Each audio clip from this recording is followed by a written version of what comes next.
নমস্কার বন্ধুরা, আজকের রেসিপি হলো ভেজিটেবল চপ।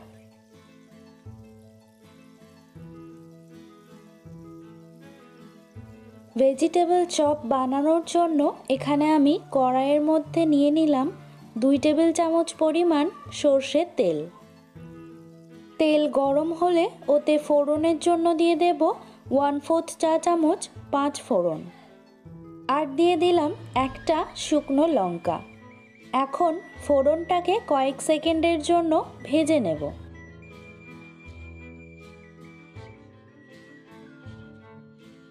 ফোড়ন থেকে সুন্দর স্মেল আসলে ওতে দিয়ে দেব একটা বড় আকারের গ্রেট করে নেওয়া বিট।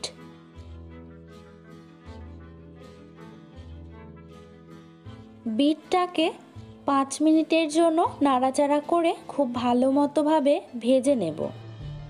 বিটটা প্রায় ভেজে নেওয়া হয়ে গেছে, আর আমার তারপর মনে পড়েছে ওতে মশলা দেওয়া হয়নি, সেই কারণে বিটটাকে আমি এক সাইড করে দিলাম। আর ফাঁকা জায়গাটাতে দিয়ে দিলাম 1 চা চামচ পরিমাণ সরষের তেল। সরষের তেলটাকে গরম করে এখন দিয়ে দিলাম 1 টেবিল চামচ পরিমাণ আদা আর কাঁচা লঙ্কা বাটা। আদা আর কাঁচা লঙ্কা বাটাটাকে নাড়াচাড়া করে কাঁচা গন্ধ চলে যাওয়া পর্যন্ত ভেজে নেব। এখন এই মশলাটার সাথে বিটটাকে খুব ভালো মতো করে মিশিয়ে নিলাম।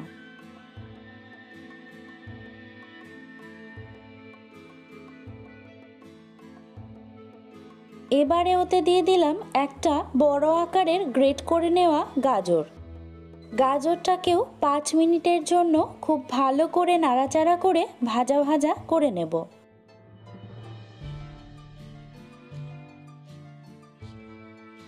বিট আর গাজরগুলো মজে আসলে এতে দিয়ে দেব 1/2 চা চামচ হলুদ গুঁড়ো, দিয়ে দিলাম 1/2 চা চামচ নুন, আর সবশেষে দিয়ে দেব 1/2 চা চামচ চিনি। এখন সব কিছুকে খুব ভালো করে নাড়াচাড়া করে মিশিয়ে নেব।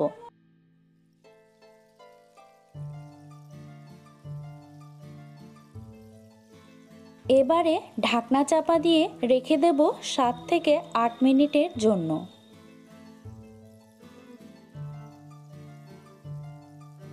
7 থেকে 8 মিনিট পর ঢাকনাটা খুলে সব কিছুকে আরও একবার মিশিয়ে নেব।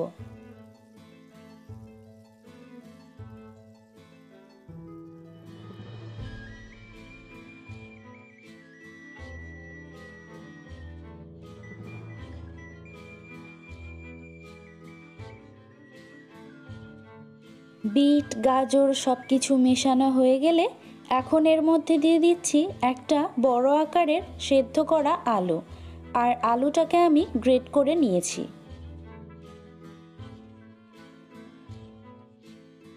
সব কিছু মেশানো হয়ে গেলে পর এখন এতে দিয়ে দিচ্ছি 1/4 কাপ মতো ভেজে রাখা পিনাট বা চিনেবাদাম।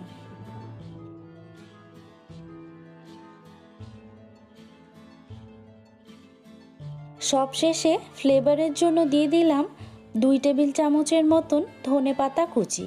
আপনারা চাইলে এটাকে কিন্তু স্কিপ করেও দিতে পারেন। আবারও সব কিছু একবার ফাইনাল মিক্স করে নিলাম। এখন স্টাফিংটাকে তুলে নিয়ে একটা প্লেটের উপর রাখবো ঠান্ডা হওয়ার জন্য।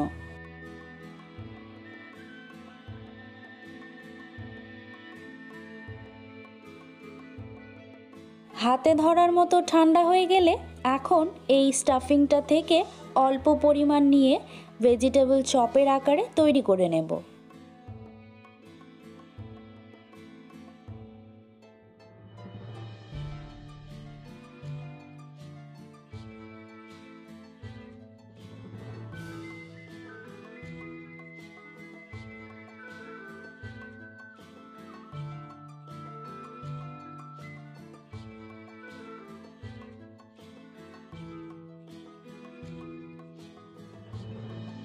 সেম প্রসেসে আমি সব চপগুলোকে গড়ে নিয়েছি।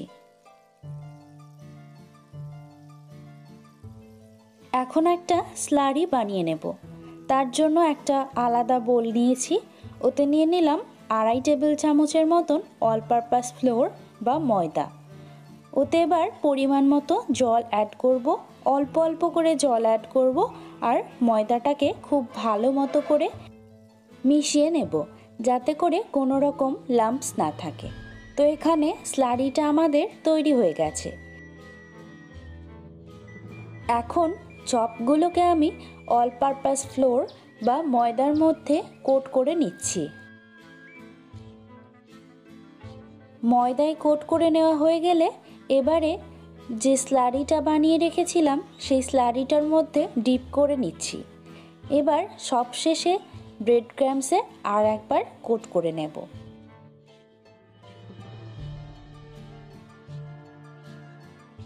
তাহলে কিন্তু আমাদের চপগুলো রেডি হয়ে যাবে ভেজে নেওয়ার জন্য।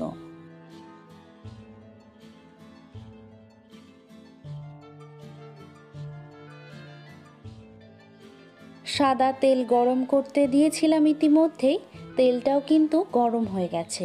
এখন একে একে ওতে দিয়ে দিলাম ভেজিটেবল চপগুলো। এখন লাল লাল করে ভেজে নিলেই রেডি হয়ে যাবে আমাদের আজকের রেসিপি ভেজিটেবল চপ। আজকের রেসিপিটা কেমন লাগলো অবশ্যই কিন্তু কমেন্ট করে জানাতে ভুলবেন না। আর এরকম আরও নতুনত্ব রেসিপি পেতে আমার চ্যানেলটিকে সাবস্ক্রাইব করে রাখতে পারেন। Thanks for watching.